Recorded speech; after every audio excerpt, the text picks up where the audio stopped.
Pahayag mula kina Engin Acurec at Tagbabuyak Usten. Kahanga-hanga rin ang suporta mula sa aming mga pamilya at kaibigan. Sinubukan ng lahat na tulungan kami sa anumang paraan. Nagpatuloy si Tagbabuyak Usten na may luha sa kanyang mga mata. Ang pinakamalaking suporta ko sa prosesong ito ay si Engin. Sa kabila ng lahat, ang aming pagmamahal at pananampalataya sa isa't isa ay nagbigay daan sa amin upang malampasan ang mahihirap na panahong ito.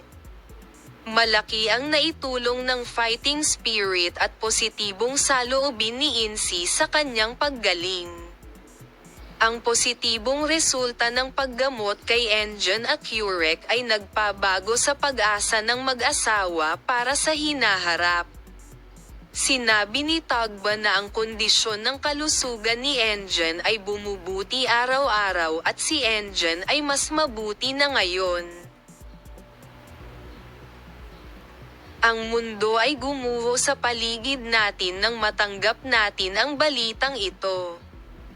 Hindi na makapaghintay si Engin na bumalik sa screen, hindi na ako makapaghintay na makasama rin siya. Sinabi ni Tagbabuyak Usten na nagsimula silang tumuon sa mga bagong proyekto dahil sa pagpapabuti ng kondisyon ng kalusugan ni Engin Acurec.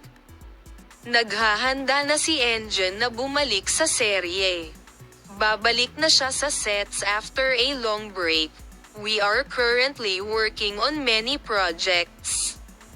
Naniniwala kami na gagawa kami ng trabaho na magugustuhan ng aming mga tagahanga. Sa prosesong ito, mas mahalaga sa amin ang kalusugan ni Engin kaysa anupaman. Tuwang-tuwa ako na nakabalik na siya sa trabaho sa malusog na paraan. Salamat sa panonood ng aming video Palem. Makita ka sa mga bagong video.